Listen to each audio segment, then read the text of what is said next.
Welcome to tonight's program. I'm Kelly Wright, and I'm glad that you could join us for this next hour as we spend it together to do something special tonight, and that is to talk about fatherhood, because it's so important to the Black community and to all communities for that matter, because the father really is the head of the household. Now, before you take exception to that, let me explain why the father is the head of the household and why it's so important for them to be involved and actively engaged in caring for their wives, their children.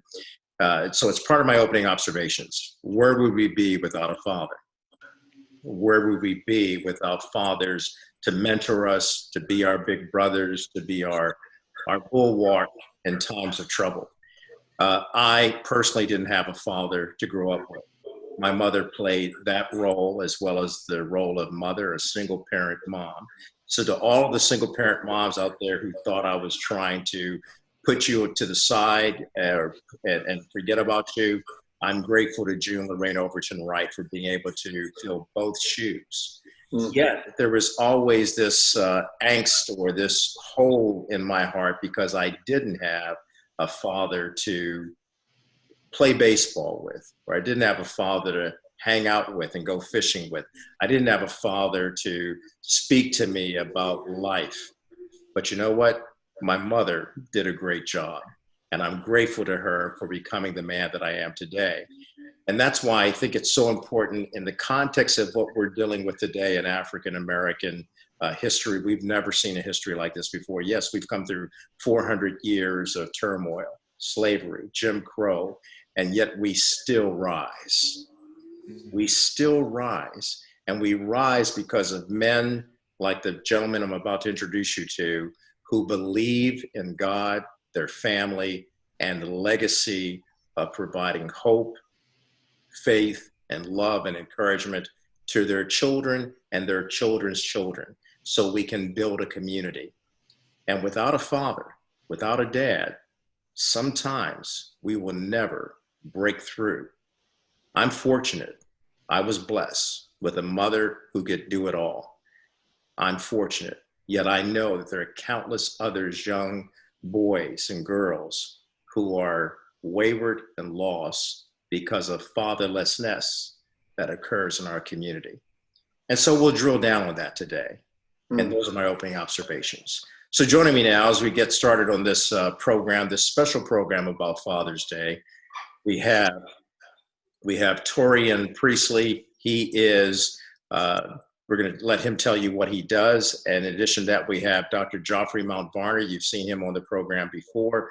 Also, we have Rocky McGregor joining us. We also have the attorney, Mark Harris, part of the Ben Crump law firm. And then we have someone that you're also familiar with, George Gregory. And George, of course, has been on the program, just like Dr. Geoffrey Mount Varner, as well as Mark Harris, because all three of those gentlemen come on a regular basis to talk about where we are in terms of dealing with the COVID-19 pandemic, in terms of dealing with our finances, and in terms of dealing with the racial issues that we are beset with. So gentlemen, thank you one and all for being with us. And all of you represent different sectors of the country, from Atlanta, Georgia, Washington, D.C., North Carolina, to the West Coast, Los Angeles and Sacramento. So thank you. I guess, George, I'll start off with you because you're with us along with Mark to talk about how we strengthen our families. Mark does it from a financial standpoint. You do it from a spiritual standpoint and a relationship coaching standpoint. In my opening statement, I was talking about the importance of fatherhood. And you've talked to me about fatherlessness in our community. How do we address that? And why is it so important for those who are fatherless to see men like yourself step in and become the mentors to our sons and daughters? Yeah, well, Kelly, thank you so much for hosting this conversation. I think not only we six appreciate it, but I think your viewers will appreciate it as well. And because of our work with Journey for Life, which is a marriage institution or marriage ministry helping to help couples on their journey to have successful relationships, we think that fatherlessness is really an epidemic in our country. We talk about COVID-19, we talk about brutality. We think fatherlessness is also an epidemic that we must deal with. And just for you to have to even tiptoe around to talk about how important fathers are kind of shows you where we are in this country, where we kind of sometimes have to give an excuse or give a little hesitation to talk about the importance of fathers. And so for me, I grew up with a father, and that father just passed a few months ago. And yet his legacy lives because he was there, he was present. And so for me, when I look at what's happening with racial tension, when I look at what's happening in these streets with these young people doing such a great job at protesting. Now, some of it has gotten out of hand, but doing such a good job at protesting. Yet I just want to say to people who look at those cameras or those videos, those looping videos, and become hopeless, I think a lot of the answers lie within the African-American father. To be ever present in our homes, to be that source of comfort, that source of encouragement. We can't lose hope. We can't give up what we have consistently in our homes, and that is our presence, our strength, our encouragement, and the things that we know as African-American men, well-educated African-American men, that we have a right and we have a responsibility to be what we are. Attorney Mark Harris, your comment. Well, I first of all want to echo what was just said in terms of thanking you for giving me an opportunity to participate in this very important program, Kelly. I often joke that in our house, Mother's Day is celebrated for about a month, Father's Day for about 15 minutes. So you're giving us, I'm going to be careful because I might get in trouble saying something like that. I ain't hearing too many amens from the brothers who are part of this. Amen. We're all smiling. Amen. But let me start with what rules my household from my standpoint. I have a partner who's an equal partner, and my wife, we've been married for 40 years. We've been together for 45. And I'm very proud of that fact. I tell people I don't wear my cross as a declaration, as a decoration. I wear it as a declaration. Faith is extremely important to us, and it all begins with that. I think one of the challenges is setting priorities. In my mind, family, faith, and fidelity are the three priorities, the three pillars of how I go about my life. And it's the only thing that can put me in a position to do the hard work that Attorney Ben Crump and I and others do on a day in and day out basis. But for faith and but for family, it would be a desperate time for me. I've been at this since the Watts riots in 1965. I was a child, 8-year-old in Los Angeles, growing up in South Central, when I first got confronted by the reality of police violence on our community. These kids who were watching George Floyd and Breonna Taylor and Arbery, when they watch those videos, when they're being confronted with that, it has an impact on them for the rest of their lives. We as fathers need to be present to help guide and direct and bridge and reinforce and calm our children and loved ones. And so I just think this is a very, very important time. It's a very, very important topic, and I'm blessed to be invited to participate in this conversation. I'm delighted to have both of you with me. And when we come back after the break, we're going to talk to Dr. Joffrey Mount Varner, as well as Torian Priestley and Rocky McGregor. Don't go anywhere. This is an important topic. These are dads talking about what fatherhood is all about. And you want to hear from each and every one of us, because I know these men have a lot to say that will help us, not only within the Black community, but all communities. Back in just a moment.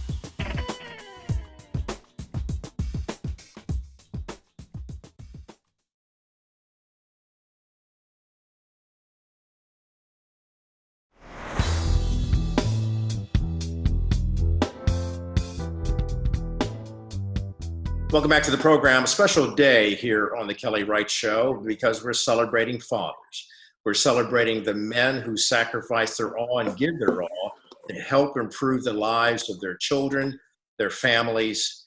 And Dr. Joffrey Mount Varner is working in the DC area. He is an ER physician. He is on the front lines, by the way, of the COVID-19 pandemic, but he's also a dad. And he's a dad who's very much aware of what's going on in society right now, so much so that he donned a mask and also told his son to wear a mask as they went to a protest to support Black Lives Matter and to bring awareness to the fact that people in America are hurting. Dr. Geoffrey Mount Varner, your role as a father and the importance and the significance of that. Well, again, thank you very much for having me on your show. And for the previous speakers, I couldn't agree more with their comments. But as a father, what I uniquely recognize, and by the way, I had a father in the house, so I was about 12. But what was unique about me growing up, and as you will soon be able to tell, I grew up a congenital stutter. I stuttered until I was 35 years old before someone could tell that I stuttered. So my father being able to insulate me and protect me was very key for me. I say that as an ER doctor, I see the worst and the best in people, and so nothing really phases me.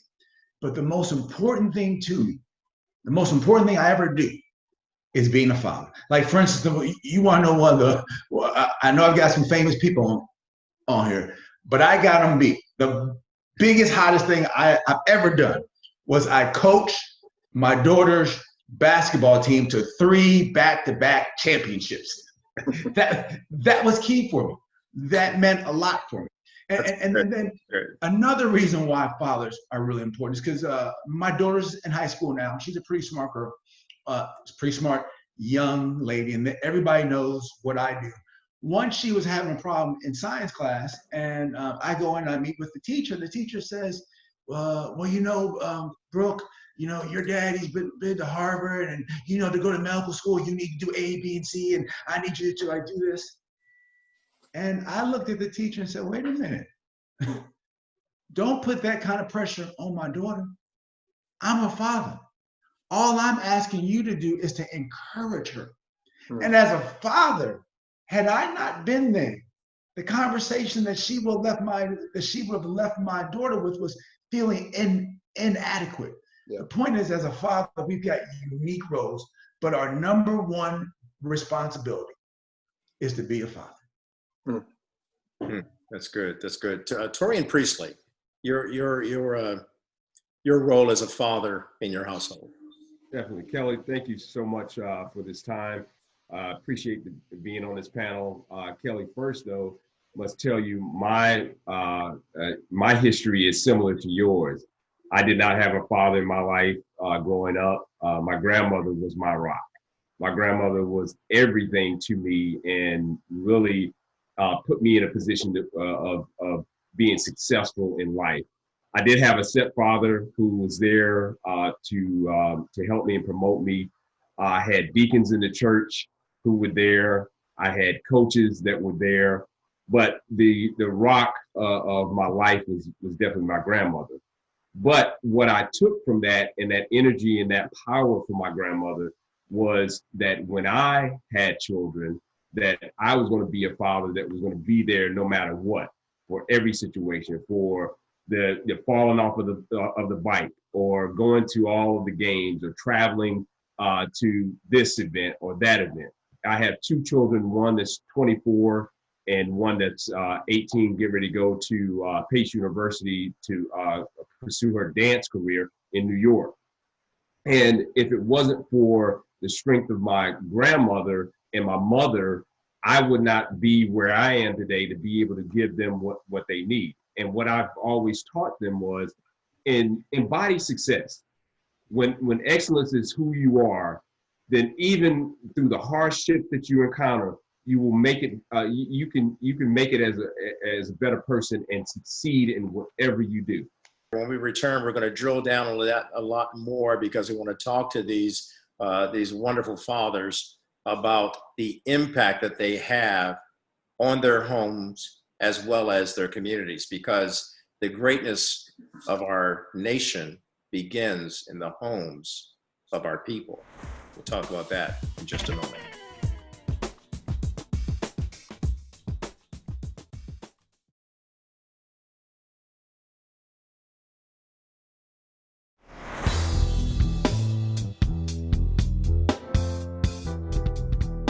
Welcome back to the program. I am delighted to be talking to some great guests, fathers who have collectively come together to tell the world about their role as fathers.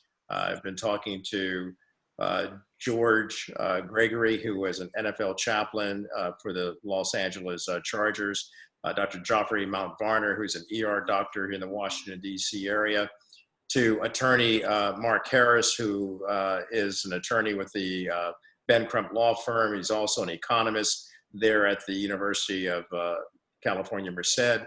And then we have Torian Priestley over there in Atlanta, Georgia, with his own firm, the Benoit Group. And then we have Rocky McGregor, who is the CEO of his own company.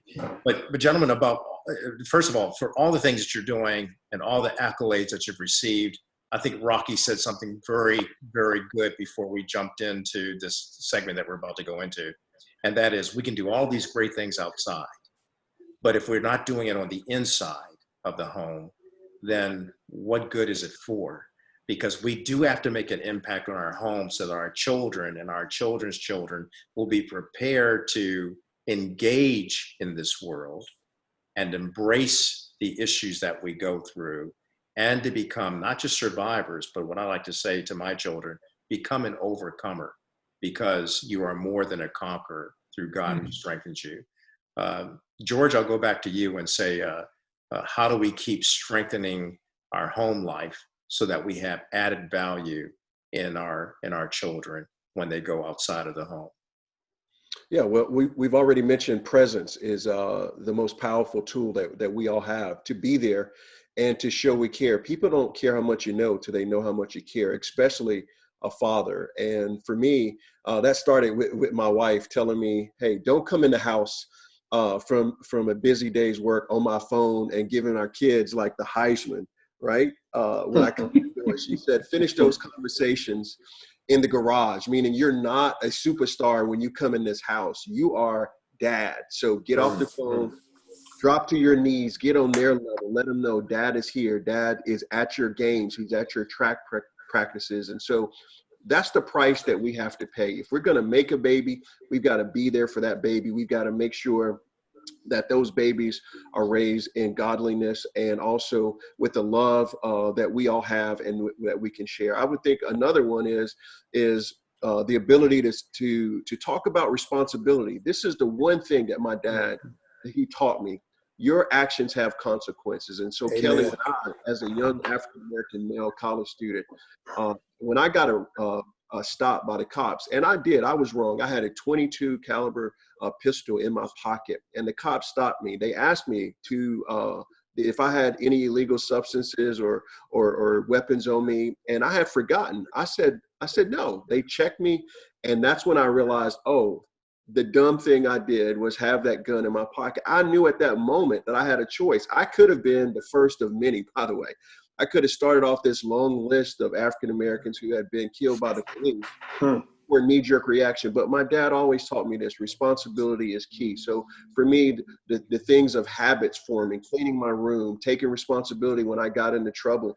For me, it wasn't about what the cops did for me at that moment. It was about what I did and also how I responded. And so when I teach my kids how to respond to to cops now, I always look back at that and say, you know what? I think complicity is not a bad thing. It can sometimes not be the only thing, but we can't not give or lose hope in our homes. We've got to keep positioning our kids to be successful because of not just what we say, but what we do. I tell you, I love what we're talking about, and I want to make sure that we get everybody in. So we're going to take a break and come right back with Joffrey and Rocky as well as Dorian, because all of you have so much to say. And unfortunately, we only have a limited time on this show, but let me shut up and come back from the break so we can hear more from you.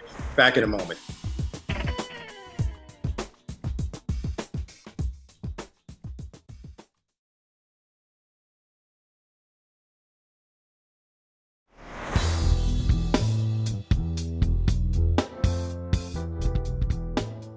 Back now, where we continue our dialogue with some exceptional dads, and when I say exceptional, I say it in the context that I mean that they've made their life's work not just about their occupation, but also about their role as a dad, as a father. And Dr. Joffrey, we've heard what George and Mark and as well as Torian and Rocky have talked about.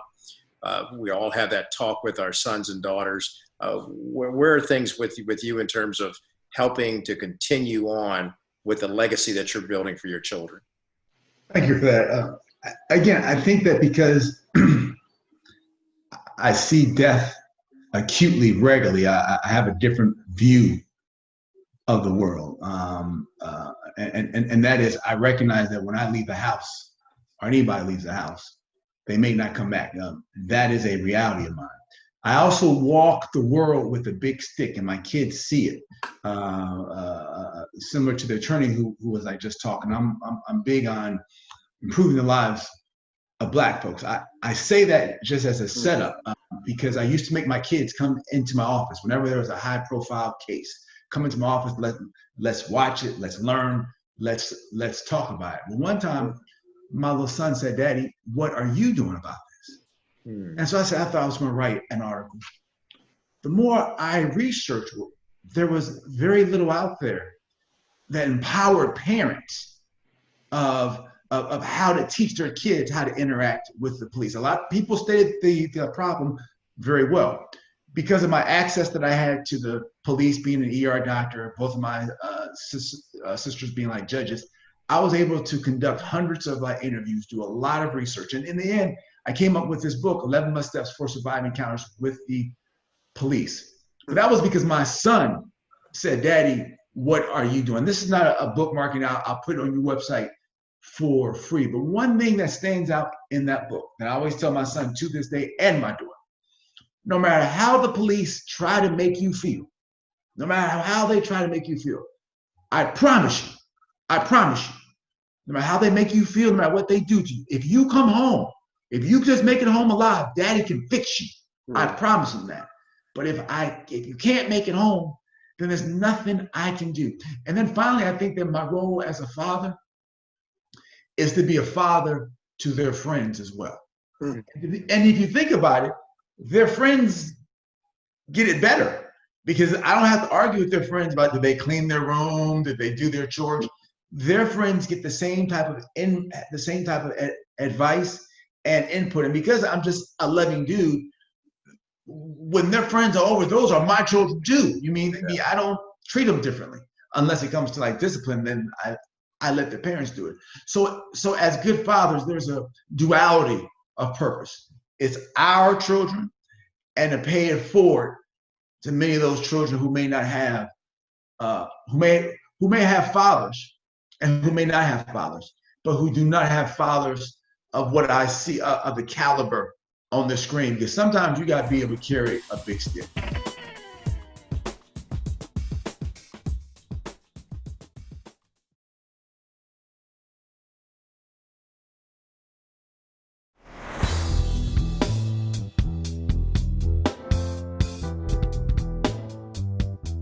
You know, beyond our encounters with police and that talk that we always have to have with our children, which let's be clear, white America doesn't have to have this kind of conversation that we have, at least to the degree of which we do in terms of making sure that our sons and daughters are prepared of what to encounter with police departments. But what about in corporate America?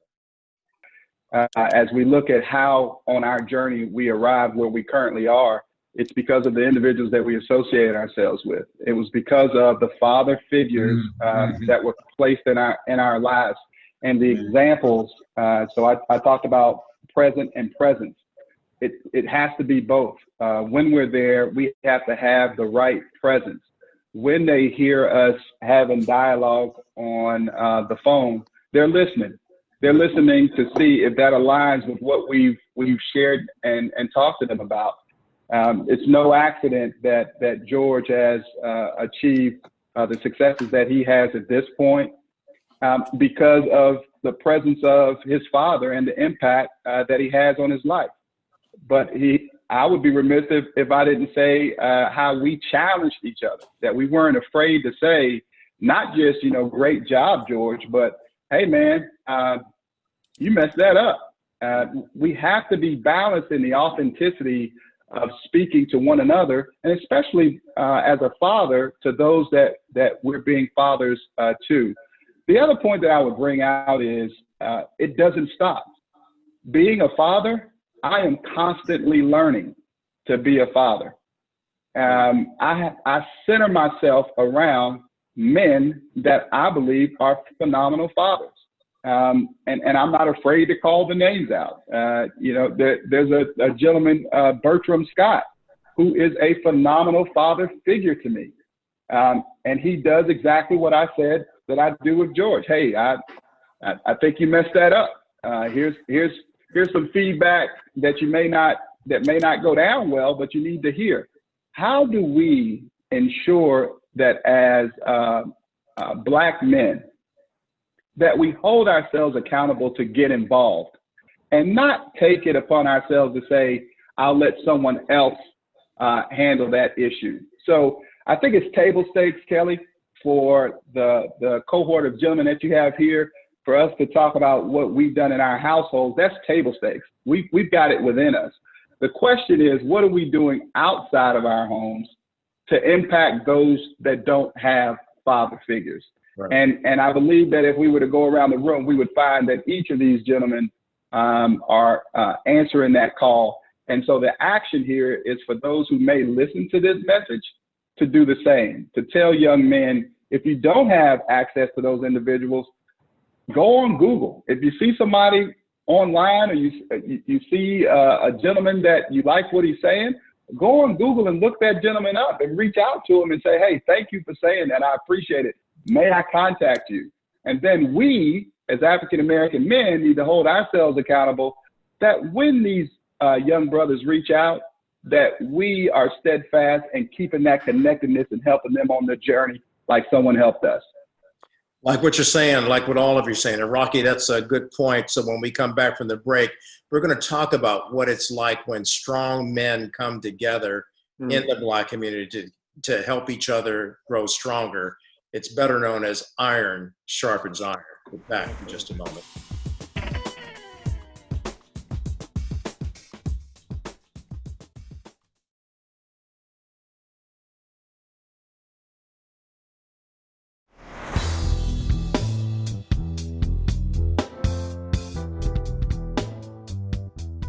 Welcome back to the program. So I'm having a delightful time talking to 5 men who are just really laying it on the line about what we need to be doing as Black fathers, the role of our mission, and how it's different from society at large because of the unique things that we have to deal with, like the inequities, the disparities that happen within the African American community.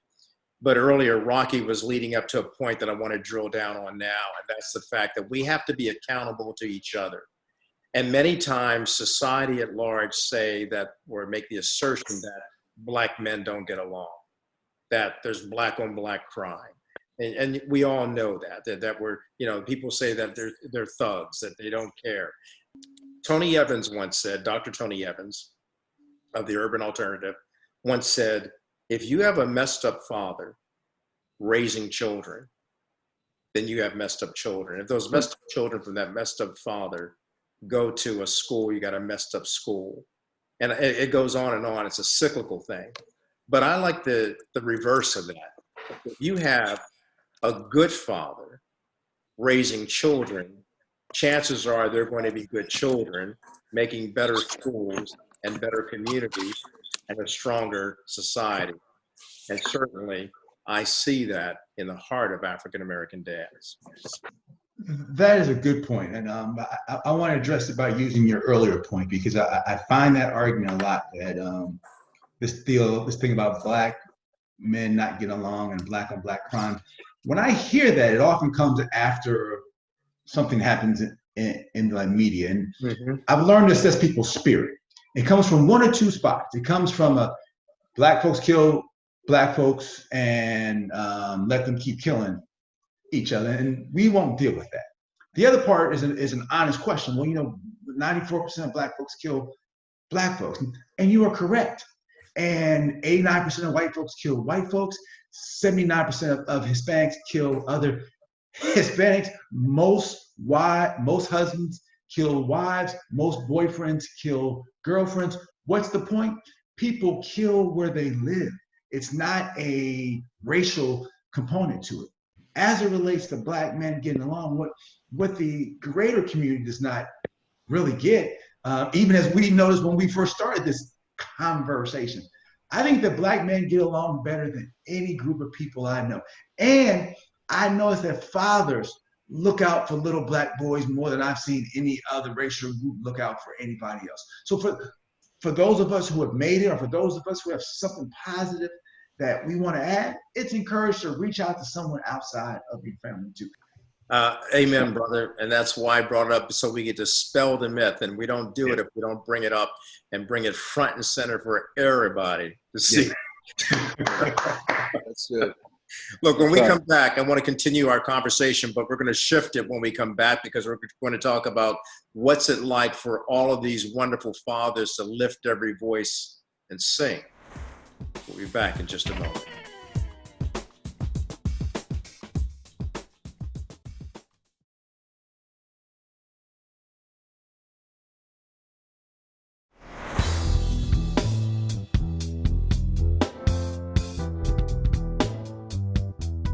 Welcome back to the program. I don't know about you, America, but I'm having a delightful time talking to 5 of my good brothers. And Rocky, I want to start with you real quick.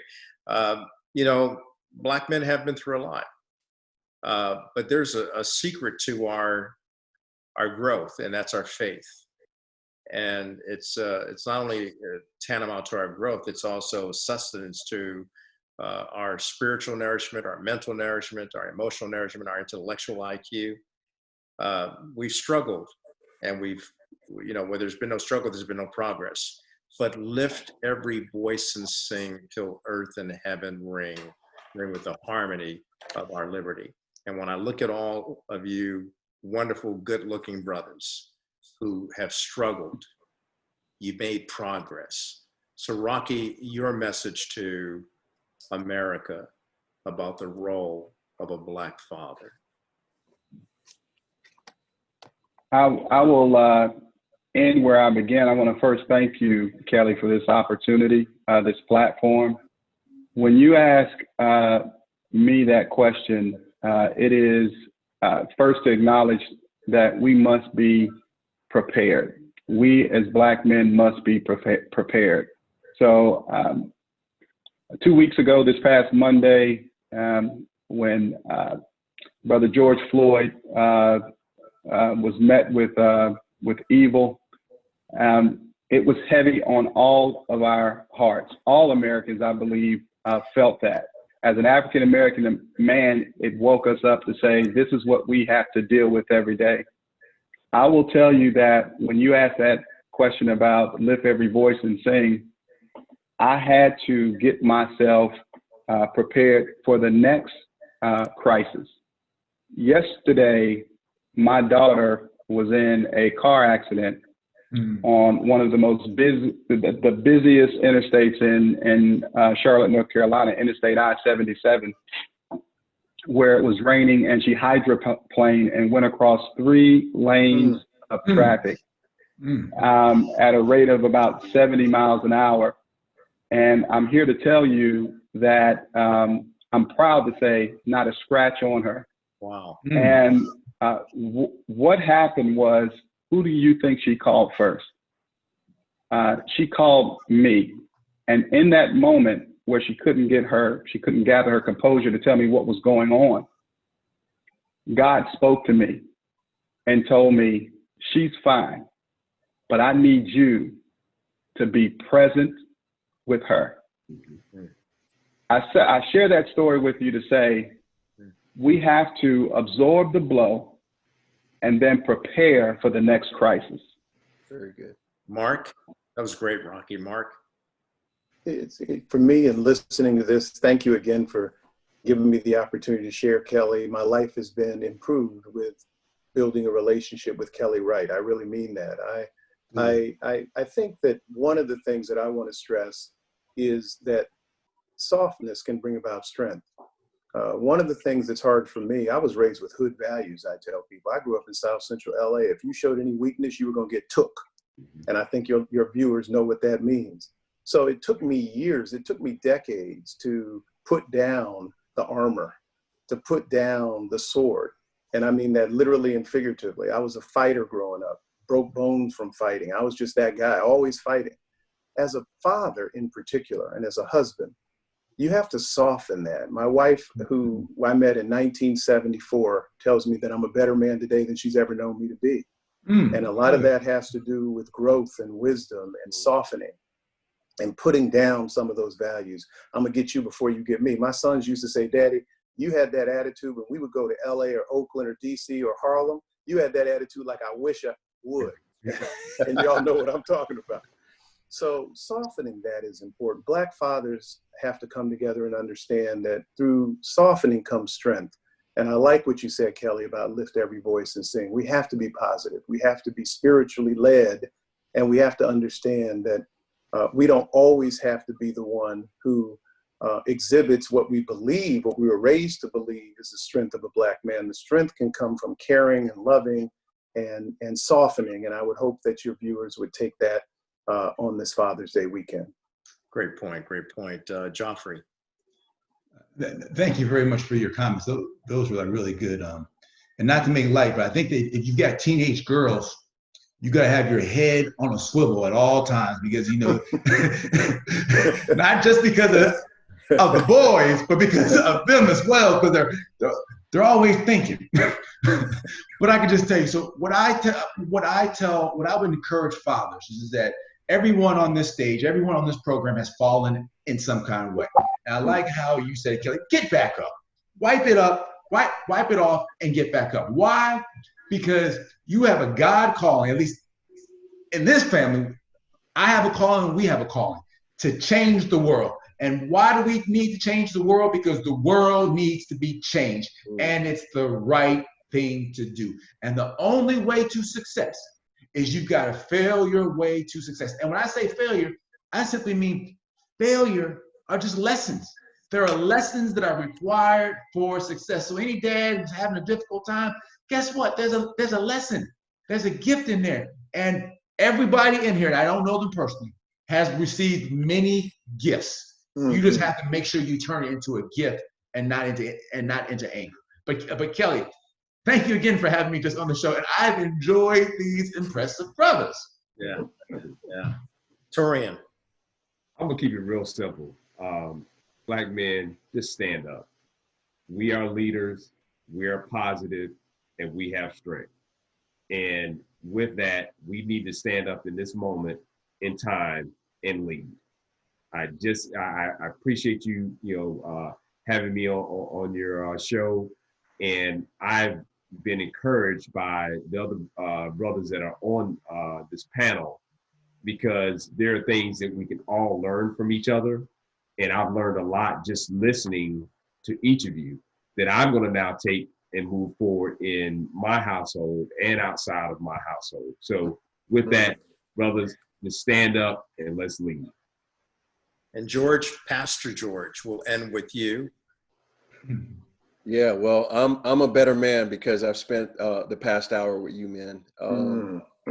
I wish, and I'm hoping, Kelly, that somehow we can take this from a 6-person discussion to maybe a national Black Fatherhood conference. Because I think already in my head. You're already in my head. All right, good. Listen, as far as me, my African-American dad who just passed away, he was a prophet. He was a lover of God, but he loved man. And a part of what he told us is we've got to know our purpose.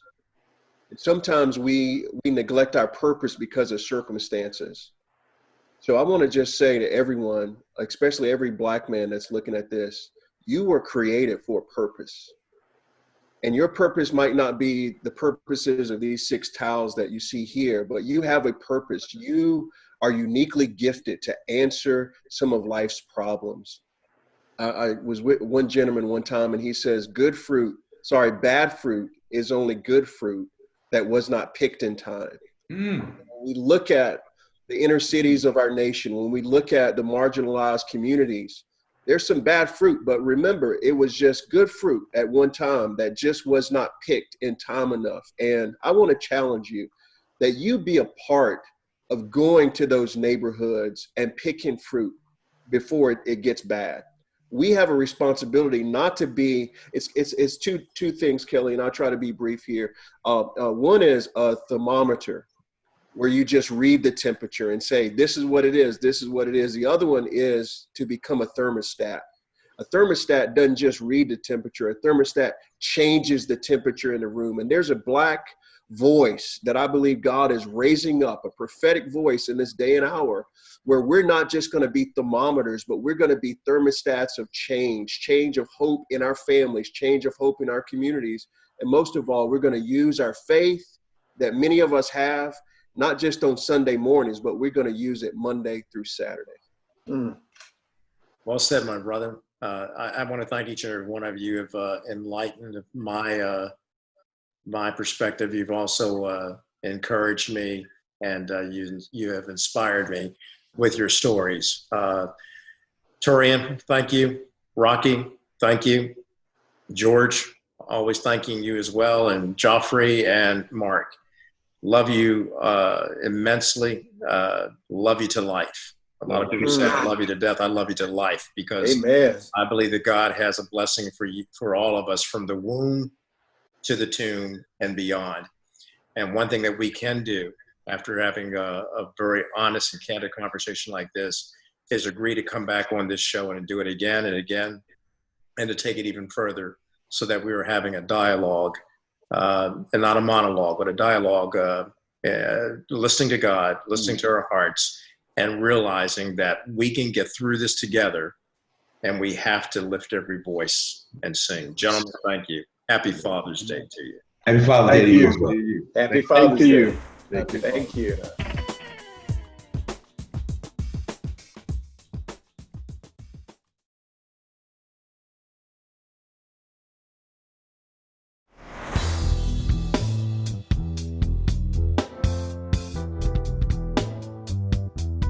Welcome back. I want to thank all of the dads who appeared on tonight's program. It was certainly great having a conversation with dads, and to see how much real men really care about their children, about their wives, and about maintaining their families. My final word is this. I once wrote a song for my children, and the lyrics went like this. Here's a message to you, my child. Be very proud of who you are. For you're a child of God, and in his eyes, you're a shining star. Don't be ashamed because you're Black. There is nothing that can hold you back. If you believe, you can achieve anything that you conceive. We have to keep instilling that type of value into our children and our children's children. Hopefully you've been righted, ignited, and united to keep spreading love, freedom, and peace into your sons and daughters. Good night. Have a great weekend. Mankind won't survive if our hearts beat inside a hateful rhythm. You see, love isn't bought, but comes with a price of forgiveness, and we all bleed the same. Yeah. If you don't feel it now, just wait. It's coming, y'all. The love train. Just give it time.